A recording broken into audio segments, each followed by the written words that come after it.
I'll go right to Zapier and I'll see if we have any common integration already existing, some common use cases. And that's usually like the first step of value articulation, that give first. Let me demonstrate value before I ask of anything, even your time. And I'll walk through it. I'll make a 2-minute video and saying, hey, this is Justin. I saw that some common customers were talking about us. Here's some common use cases. And without any heavy lifting, emphasis on heavy lifting, I see that we use Zapier together. And there seems like some immediate use cases we can test out. How much better is that of a message, right? Then let's talk about partnerships. Justin, good to finally see you, and I'm really excited to do it with you. You've been in marketing and content, and you must like a great experience. I would love to hear like a few words, how you come into partnerships, and tell us a little bit more about your sort of backstory. Funny enough, I got a call the other day from the first partner deal I ever put together. About 15 years ago, there was a company that had about 1,000 customers, and they're I would call it an agency, and they were looking for opportunities to work with both other agencies and tech partners. And we spent a couple of years working together, and through the process of learning how their product fits with other products, learning how other customers are using their product, and creating content and stories that allowed people to see the use cases and value, which is really going to be a lot about what we're going to talk about today, is articulating the value of how one product works with another. That's really the mechanism that gets people's minds to remember which products are the best products for particular customers, for particular industries, for particular markets. And so we worked together. They called me up again. They want to take their partnership program to the next level. They're at about 33,000 customers now, so much, much, much bigger. And we were just doing maybe partner marketing, if that's what you want to call it back then. And they're now actually looking to get into a more integrated, embedded, multi-channel approach to partnerships. And so my career has definitely grown since then. I couldn't answer those questions 10 years ago, but I surely can help them now. And so it's just funny to see things come full circle after all this time, and be right back where we started, but at a whole new level. I'm really excited to hear your talk, and we'll jump into that like in a sec. I love your motto, integration, not equal partnerships, right? But at the same time, I think it would be great to maybe preface our talk by saying like what type of partnerships we're going to be mostly talking about. I'm going to be talking about tech partnerships, tech-to-tech partnerships. But a lot of the principles that we and I would say motions that we go through will apply to other types of partnerships as well. I mean, the principles of partnerships are, do we have mutual customer overlap in some way, shape, or form where our customer and our products or services can align? What would be the mechanisms and steps that you could go through to test if this is a good partnership or not? And it's not just about customer count. And then some of the things that you can do go-to-market wise, regardless of whether it's tech to tech. Those are going to be my examples because that's where I spend a lot of my time. And so I'll be sure for anybody listening who's not just in product partnerships or tech partnerships to add a little bit of extra context so that way they can pick up on it as well. Justin, please take it away, and then we'll do the Q&A after the talk. All right, everybody. Hey, thanks so much for making time to join us. We love a live audience. It's the life of partnerships is humanity and connection. And so thank you for taking the time to join us. And if you're watching this as a recording, don't worry. There'll be an opportunity. I've put some calls to action inside of our deck here where you can reach out and connect with me if you have any questions as well. But of course, being live here in person will get you the easiest, fastest answers. And so I'm Justin Zimmerman, and today we're going to be talking about a playbook that I've used, documented over the years, that's helped me find really solid, great, in this case, tech partnerships that I've used to drive sales. And so this is going to be a high-level walkthrough overview. Unfortunately, we only have, I think, about 30 or 40 minutes to go through things where we could probably spend 3 or 4 hours diving into each aspect, examples, and use cases. And so we're going to stay high level today, but I think you're going to get a good broad picture if you're new to partnerships or if you're seasoned and looking for additional ways, thoughts, techniques, tactics that can help improve your existing processes. And so this is my playbook, homegrown. I'll jump into a little quick bit about me. And so I consider myself a go-to-market manager and marketer first. My last 20 years has really been spent understanding value propositions, articulating them through marketing, and then putting them out into the the channels in order to attract, acquire, convert, and retain customers. And so partnerships for me is actually just a combination of those two things. Instead of being about one product and articulating that value proposition, you're looking at 1, 2, maybe even 3 value propositions across multiple companies that you can string together into a cohesive story to attract great partners, attract great customers from those partners, and put them together in a way that everybody achieves value. And so in the last year, just thank you. I don't know where it came from, although I do know I've been working hard at it. I was named the #1 person to follow on LinkedIn by Crossbeam. And so there's a little link and article there. I have to give myself a shout out there. If no one else will, then I will do it myself. And a surprising and interesting fact about me, I have a mindset of consistency over intensity. And so you can see right there, I'm on day 1413, probably a little bit more than that, days in a row running streak. And so haven't missed a day, got out there, put my shoes on, the cold, the wind, the hot, the heat, traveling under all conditions. I've showed up and built a mindset of discipline and consistency. And so I want to jump into an important thing. I think a lot of people, the reason why they follow me and listen to me, why Roman has me here today, no fluff. There's a lot of great concepts and there's a lot of great big picture things out there, but the reason why people come and watch and listen to me is because as a marketer first and a partnership person next, I document my approach and I create content in order to show step by step what I've done to do what I do, and then in a way I can share back with the community that follows me. And so what you're going to see are actual screenshots, tactical implementations, MarTech, things that I've actually done, not theory. And so we're going to get into today's agenda, which is really 4 main things. And one of the last things, if you're watching this live, you can ask some chats. You can ask some questions in the chat, and we'll get to those at the end. And so this is almost a step-by-step process. And so in today's agenda, the first thing we're going to talk about is how to actually find great partners, right? Like there's millions of them out there, maybe hundreds of thousands. And so how do you narrow it down to ones that are going to matter to you, matter to your customers, and matter to your bottom line? And so I'm going to talk about how I use existing customers to drive those conversations and to find those warm referrals to additional new partners. The next thing I'm going to talk about is my appointment getting Loom videos that I use for outreach to then actually get appointments with other partner managers who want to do business with me. And so what do I say? What do I do? What do I send to actually stand out from the crowd and book meetings with high value other partner programs and stand out from the rest? The next thing then, once you make those meetings and those requests and all that gets booked, well, you got alignment, but do you actually have traction? And so I'm going to show you a couple of simple go-to-market partner tests that I use and have created that you can use as well. And then lastly, one of my favorite is if there was one thing that I could be known for and go super deep on, partner webinars. They are the most valuable first go-to-market strategy that has a lot of long-lasting legs if you know how to do them right, that actually can drive sales. And so as a marketer now in the partnership space, I can dive deep into how I generate multi-product go-to-market webinars that generate dozens of trials and sales. And so I'm going to give you a view of that. And so throughout this presentation, if there's something that stands out to you that you really, really love, whether you're at home watching this now or as a recording, you can get this exact slide deck.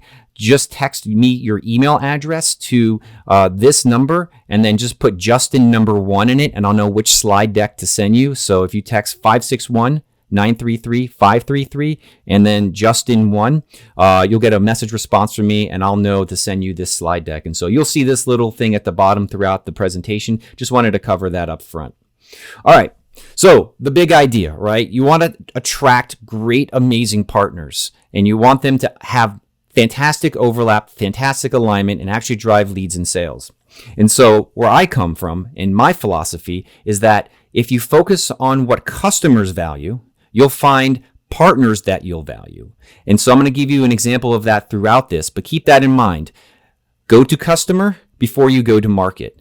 Go to customer before you go to market, and you'll start to understand their world, what they need, what their challenges are. And as I try to think about it as a go-to-market strategist and partner manager, I try to put on the hat of, I'm wearing the chief solutions officer, role. What can I do to help bridge the gap between where they are and the results they like to get through agencies and apps? And so when I focus on what customers value, I can then start to identify what partners will value, because we're going to have mutual overlap.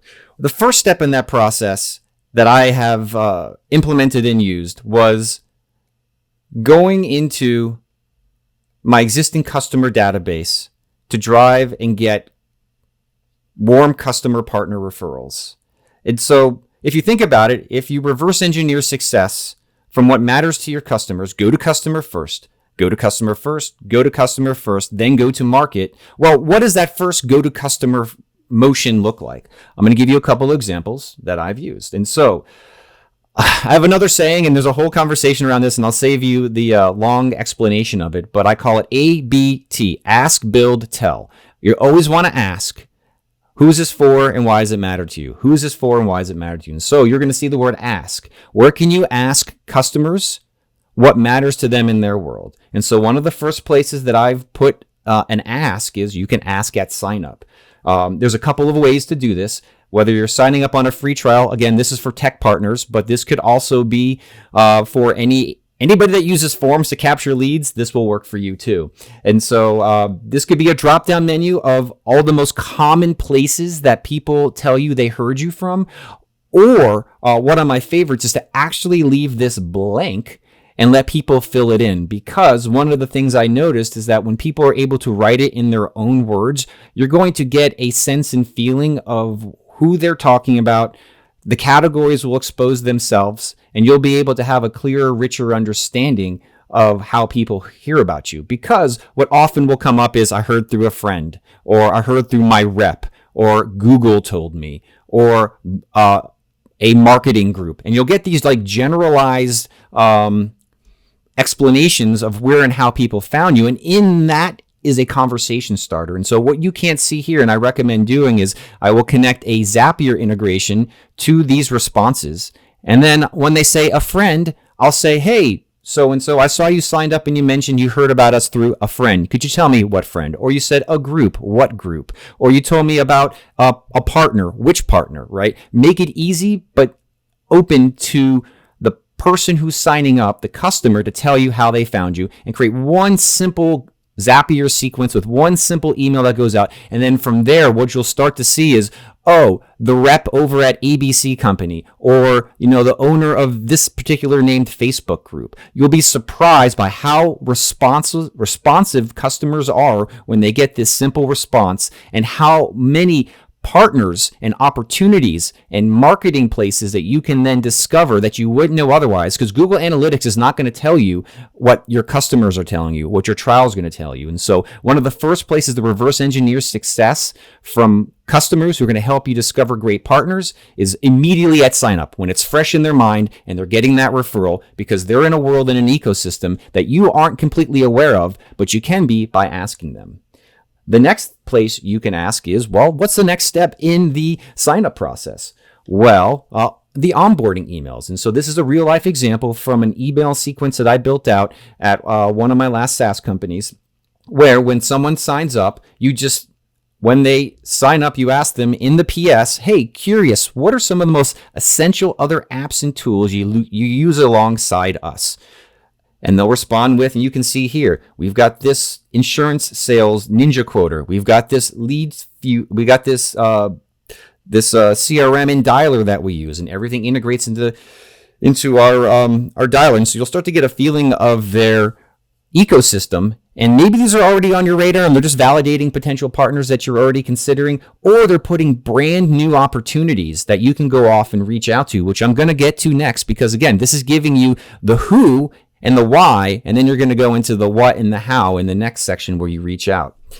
Another place you can ask is just basic surveys. Everybody runs surveys. And so the next time your team or marketing or customer success you hear about them running a survey, see if you can sneak in a little bit of language. Again, those same 3 words I asked before is what, and they may not be 3 words, it's 3 questions that I ask, is what are the other apps that are essential to your business? Again, you can find that out in a survey, and you'll start to see again that overlap. And you can't see the questions here, but what is the primary way you use this service? What CRM do you use? And then lastly, the third question was, what was the other essential apps that you use alongside us? And you can see here, communicating, right? Dub and Sales Machine, and then these three other apps stacked together. And from there, this email opened up a partnership for me that is still paying dividends every single day to the day, even though this was almost 2 or 3 years ago. And so this came from a customer conversation that came from a survey. And so the last place that you can go to ask, and I highly recommend it, is just really simple. In your Slack channels, ask your head of support, ask your head of sales, and they're going to tell you, hey, I know so-and-so over at so-and-so, or this company keeps getting mentioned. Again, you're generating those warm leads in order for you to actually go off and reverse engineer success from customers who are already using other products that they want to use with yours. So now that you've got this great treasure trove of amazing warm leads that are reverse engineered from existing customers who are telling you, hey, we want to use your product with this service, or we got referred to you from this other company. What do you say? And then what do you do to go out there and actually make those connections and actually transform those conversations into booked meetings? And so I'm going to give you a picture here of what I don't like and what I don't do. And so if you're sending messages like this, and you're not getting responses, well, the reason why is, as a partner manager, you just don't want general, hey, I'd like to book a meeting with you. There's no context, there's no value. And so what I'm going to show you in what I send is what I say and do to get these, I would say almost a near 50% response rate from the partner teams that I reach out to. And so don't send, hey, I want to confirm I have the right number for you. I'd like to discuss partnerships with you, and then send a link. That tells me nothing about who the person is. That tells me nothing about the value proposition. And so I'm not most likely going to respond to this. And so if you're not offering anything of value other than book a meeting with me, let's talk about partnerships, you're probably not going to get the results that you want. Now, let me show you what I send. All right. So when I get a warm lead from my customer and they tell me, or a couple of customers, what I'll do is I'll go on LinkedIn. I'll find the head of partnerships on LinkedIn. I'll sign up for their partner program, and I'll get an understanding of those two things simultaneously. Then what I'll do is I will then go on, in the case of tech partnerships, I'll go right to Zapier, and I'll see if we have any common integration already existing, some common use cases. And that's usually like the first step of value articulation, that give first. Let me demonstrate value before I ask of anything, even your time.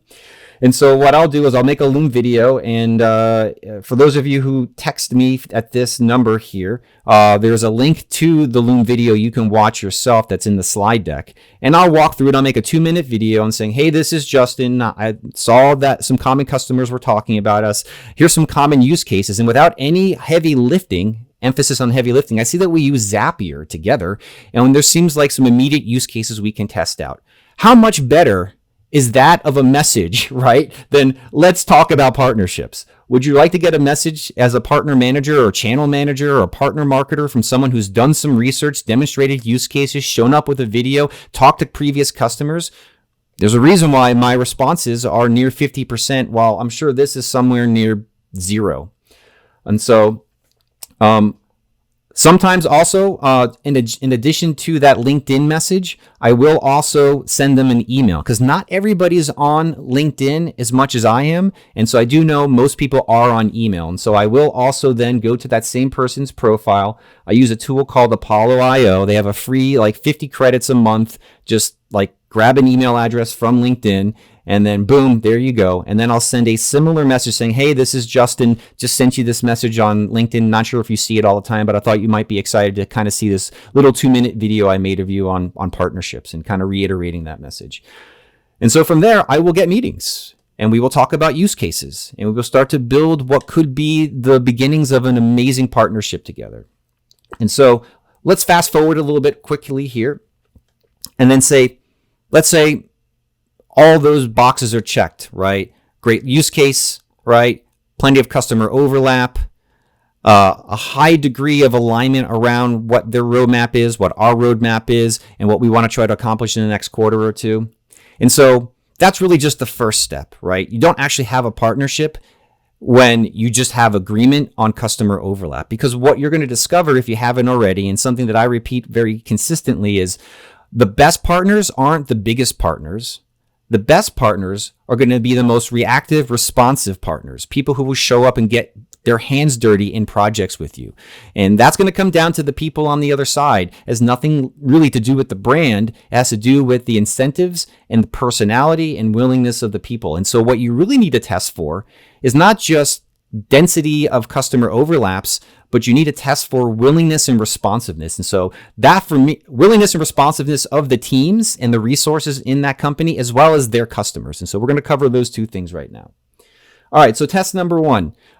This is a real fun one. I call them demo days. Some people call them lunch and learns. And really, what's the point of a lunch and learn, right? You get a bunch of AEs and product people on one side and a bunch of AEs and product people and marketers on the other, and we all come together and we demo our products. And yeah, I think it's great that we're able to see the product in action and kind of like say, hey, this might be something that we are going to sell or co-market together.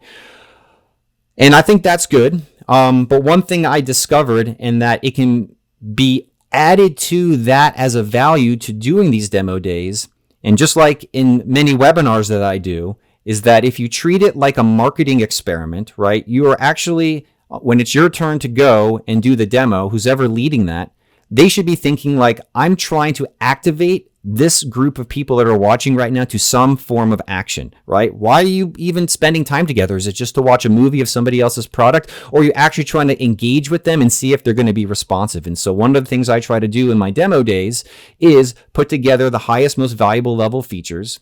And then at the end, right, you can see these two questions that are highlighted here is A, run a poll. It's really easy for them to get engagement the way you would do in a normal webinar, and say, do you think any of your accounts might be interested in the solution we provided here? Simple yes. Light lift. Guess what? If you're using the right webinar software, it'll be able to track who said that, and you'll be able to have a list of people who are watching that are engaged in saying yes or no. Again, engagement even at the micro level. Then two, if yes, can we follow up after this meeting to talk about who? So wouldn't it be great at the end of a demo day or a lunch and learn, you have a list of one, engaged AEs or product or marketing people who are willing to start talking with you about reaching out to customers. And then two, quite possibly having a list of customers right off the bat so you don't have to wait. And so right there, you're in testing engagement of the other team's responsiveness to work with you. And then two, creating a potential list of customers who could actually validate the partnership going forward.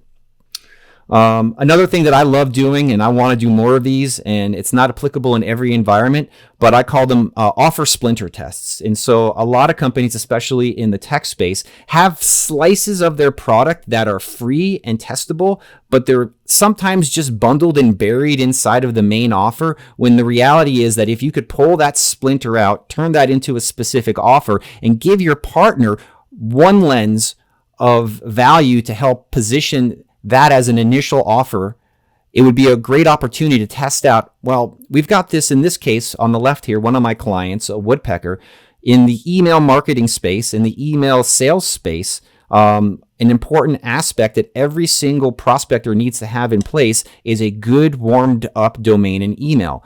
And everybody knows that costs money and that takes time, but Woodpecker offers it for free. And so wouldn't it be great if you and your company or team had something like Woodpecker that you could then say, hey, partner, we have this free 30-day warm-up tool. We know everybody who's considering email cold outbound email needs this as a service. Why don't we offer it to your customers for free? Put together a little video, put together a little landing page, and see how many people want to sign up and try this one part of our service. It's like micro freemium, if you want to think about that, splintered freemium. On the right-hand side, email validation, right? A utility and a tool that your product is a part of, but you can splinter and slice out and turn into an offer to engage with your customer, with your partners list, as well as being a good steward of partnerships by going first and offering value. Great way to test out that partnership's willingness of the team to even work with you. Then two, is their list and their customer base even interested in something more than this? Again, we're trying to test before we invest, before we put it into the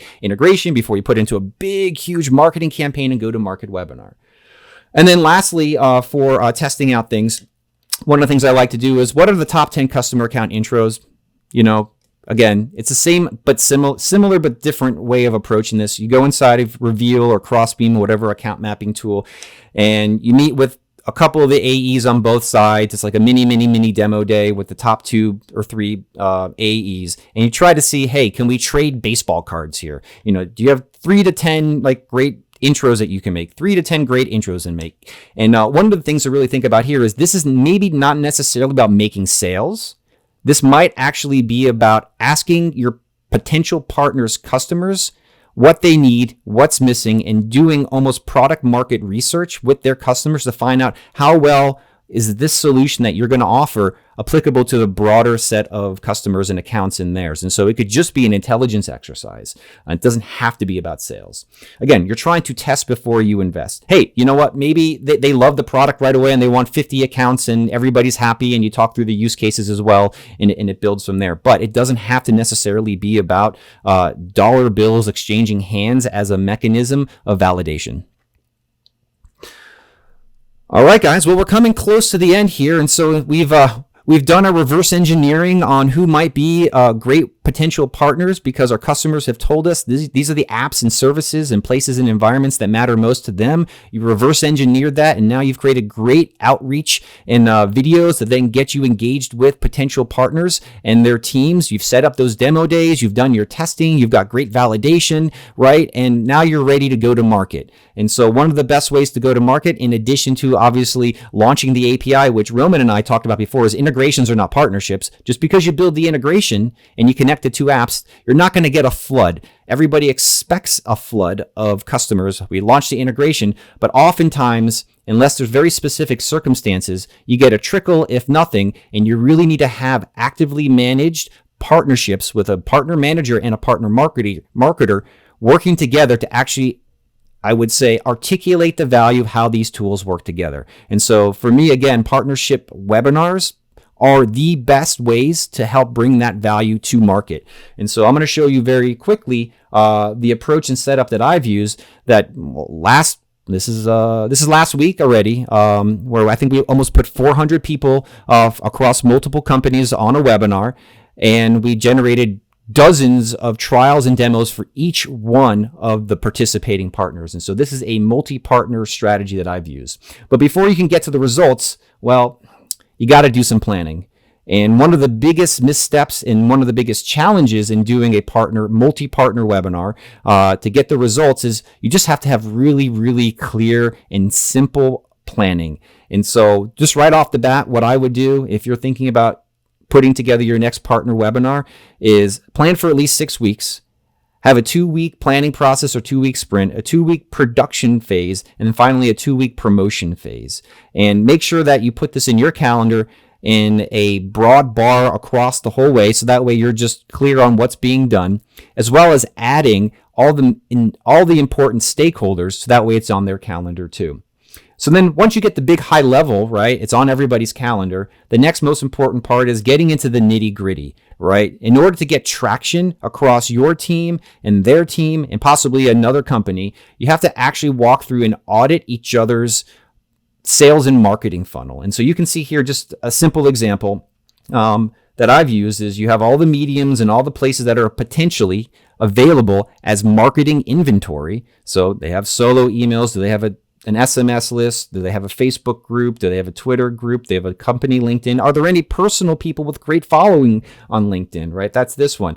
Intercom, homepage banner, blog, newsletter, right? You want to really walk through that as a general list. Not everybody's going to have everything, but that's not the point. The point is to find out what they have available, what you have available, and then what dates you guys are all going to put together and align on to get that message to the market. Super important step. And so once you have the high level, the mid level, then we got the nitty gritty. And so this is where, and don't worry about all the details here, but I'm just giving you the steps and process, is then once you get alignment around who's going to do what, you need to build it into your project management tool, because conversations that are not documented don't turn into results. And so after you have that conversation around who's going to do what, then you need to put that into your project management system and manage it.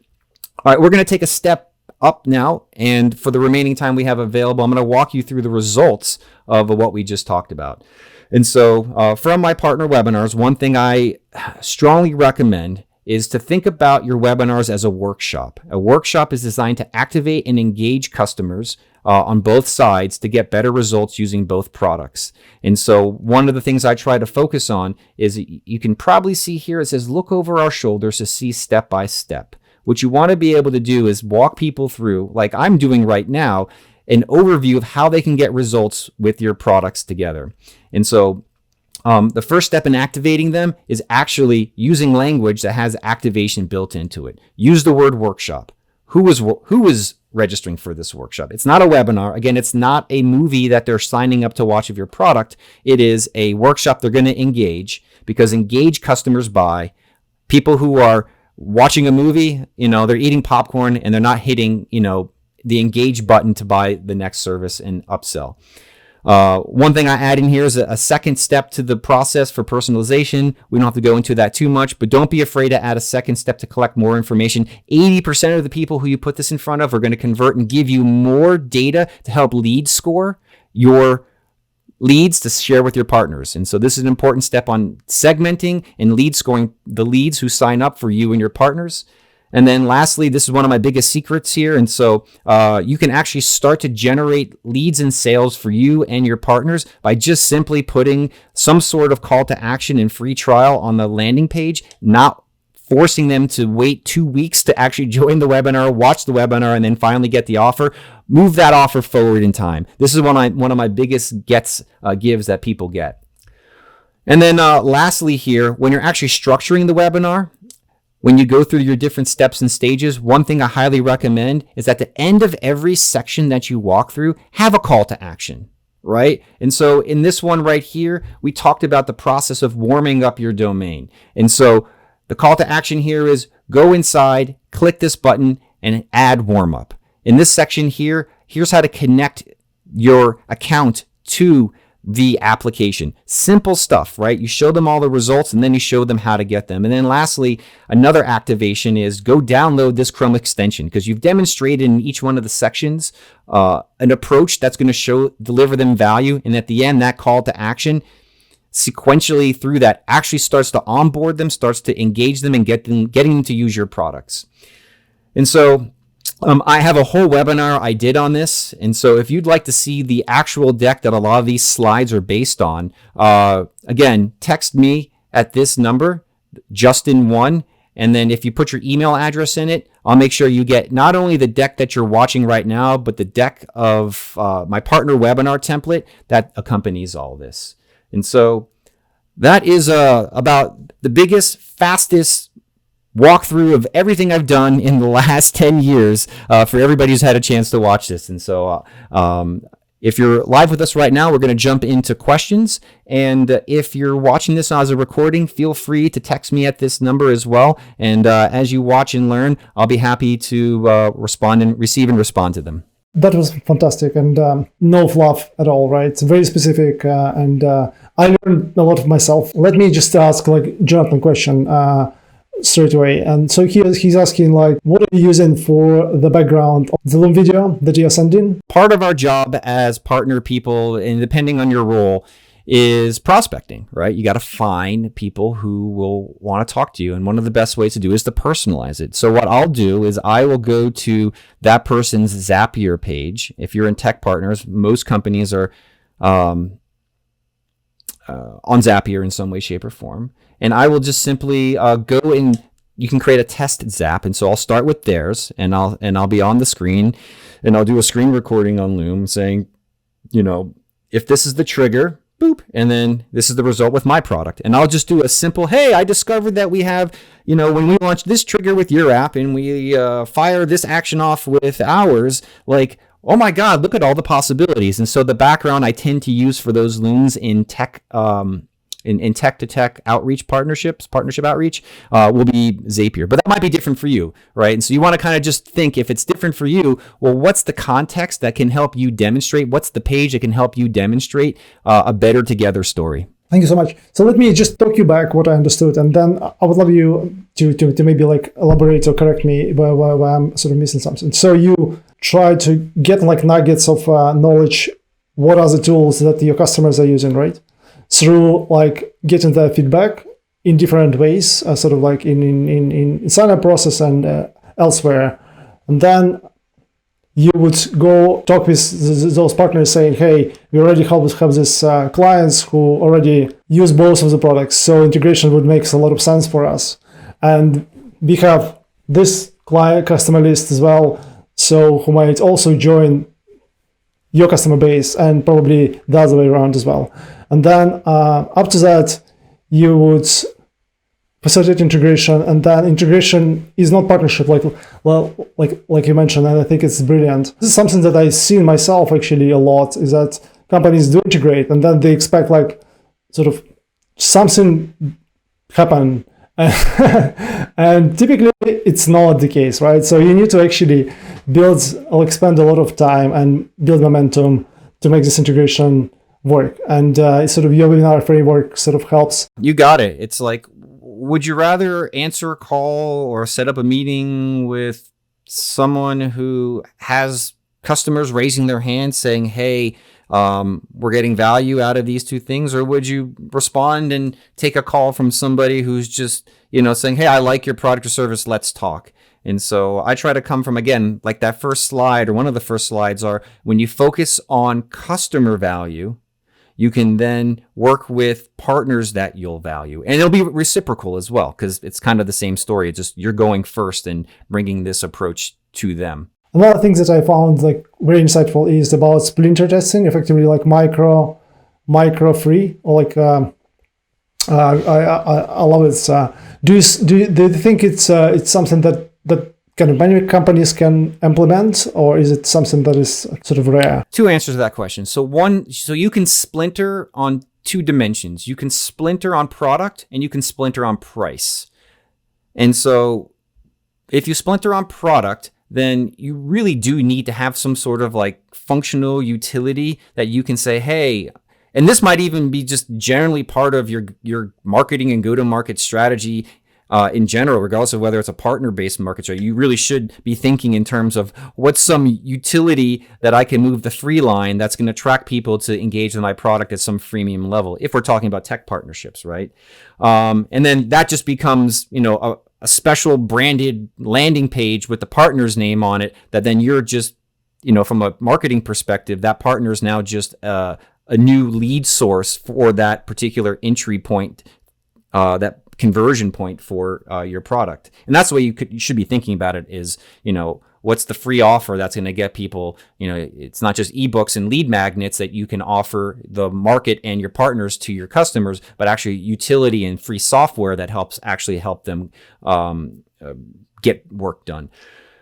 And then on price, this one's really easy. It's just, is there a special offer or discount that you can say, hey, let's test out anybody's initial interest at all on the products on the partnership side with some like really, really limited but ridiculously low priced point, just to see if there's any traction at all between the companies.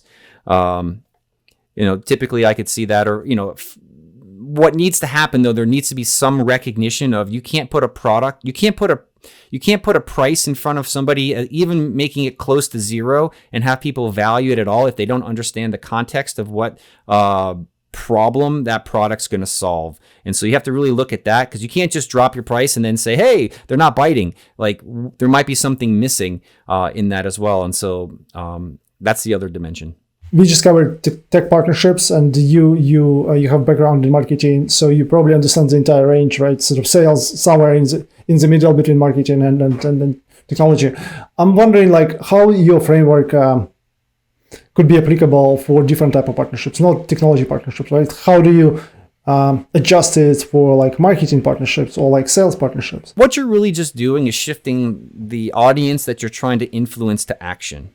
In a sales environment, and I hear this very often, instead of trying to focus your marketing efforts on acquiring your partners, leads, and customers to try your service. You're taking that same set of motions and you're trying to connect and enable your partners' sales teams, as well as your own, on the value of how these two products and services work together. And so then they're the endpoint, they're the mechanism to the endpoint, right? Normally marketing is the endpoint to the customer, but in this case, sales is the endpoint to that customer. And so your job is to educate repeatedly and I would say systematically sales teams on both sides the range of opportunity that's available to their customers when these two products are put into the same motions together. Your entire framework, so the entire presentation is brilliant. But would love to hear your opinion. If you would pinpoint one or two things that are sort of crucial where people are missing out typically, where do you see disconnect most frequently in this kind of tech partnerships? Is it kind of reaching out to a lot of partners without context, like you mentioned in the beginning, or is it not sort of activating partners after they did integration, or sort of not using the entire a stack of marketing possibilities that companies have? Yeah. Where do you see people sort of missing? And sometimes it's not their fault, right? I would say a lot of partner marketers and managers, they're struggling and dropping the ball, mostly because it's not their fault. And it's mostly based on the organization's focus on where partnerships live. And so based on where partnerships live, that focuses on what partnerships functions are. And so in one case, you're gonna drop the ball if your partnerships team is under sales and your job and your KPIs are tied to volume, number of contacts, amount of outreach, number of calls. If you're more of a BDR than you are a partnership manager and a partnership prospector or ecosystem in this new ecosystem term, you're going to be focused on quantity over quality, right? And I'm waiting for the quantity train in partnerships to knock on my door and say, no, we got it. Here's how it looks. And you're wrong. And just so many of the people and I'm always trying to reality test, not just my experience, but with others. And I haven't seen the quantity train win over the quality train. And so if the true mechanism, the 80-20 of the 80-20, the Pareto principle we hear over and over again, is truly is truly how partnerships work, then where the ball gets dropped, again, is not putting an emphasis on spending enough time planning in what the ideal partner looks like, validating that through your customers, validating that through your customer success and support teams, looking at your product roadmap and seeing where there's gaps in your delivery and that you're never going to solve with your own products. And so instead of build or buy, you're going to partner. You go through those exercises. You can come up with 12 to 15 super top high level partners that then, especially if there's alignment from customers and success and support and all that stuff, that when you reach out to them using the mechanisms that I talked about, you're going to actually discover partners that you can work with for the long term because you're validating their interaction, you're validating their customer database, and activating them pretty much every month in some way, shape, or form, because it's a continual activation. You don't activate partnerships once. It's every month you need to have a communication. And that's the other thing that gets dropped a lot, is not having scheduled super simple stuff like, do you have a recurring 1 week, 2 week, 1 month check-in with your partners around what the goals that you're setting are? And so when you have that, then everything else can fall into place. If you've got alignment with your team and internally, and like I said, reverse engineer the success of the customers out to the market. And then you have somewhat of a plan and set of goals, which a lot of partners and companies do. And I don't think I necessarily am 100% in that category yet either. And it's an area of an improvement for me.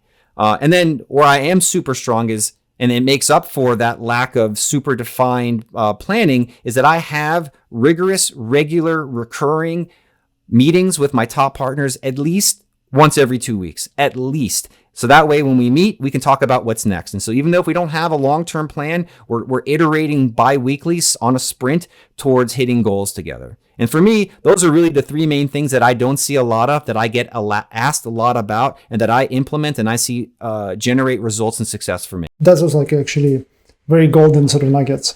My last question is, could you share a little bit more? What is the best way to contact you? Obviously, there's like a phone number, but sort of other means as well. And what's you up to like these days, right? In terms of like how partnership people can get some help, insights, and maybe like advice from you. I've become, I would call it micro famous in the partnership space on LinkedIn.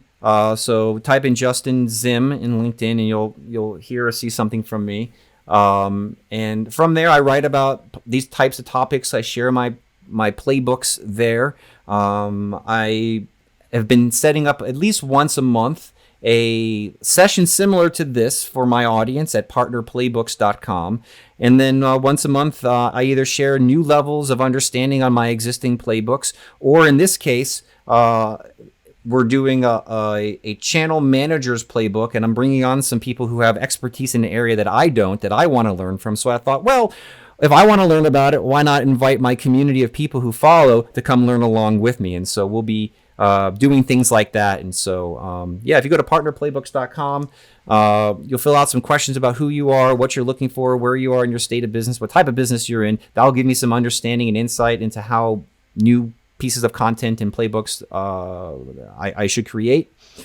And then you'll get also an invite to one of my next meetups where myself or some other expert will talk about playbooks that they've implemented and share in similar ways of what you've learned here today. I think it was amazing talk, and I love your sort of value first approach and no fluff as well, right? So very actionable insights. Thank you so much. I really appreciate it. I'll hope that we will do another one when sort of each of us will amass a little bit more knowledge and kind of a larger audience and stuff like that. So I'm looking forward to following your success. Thank you. I look forward to coming back.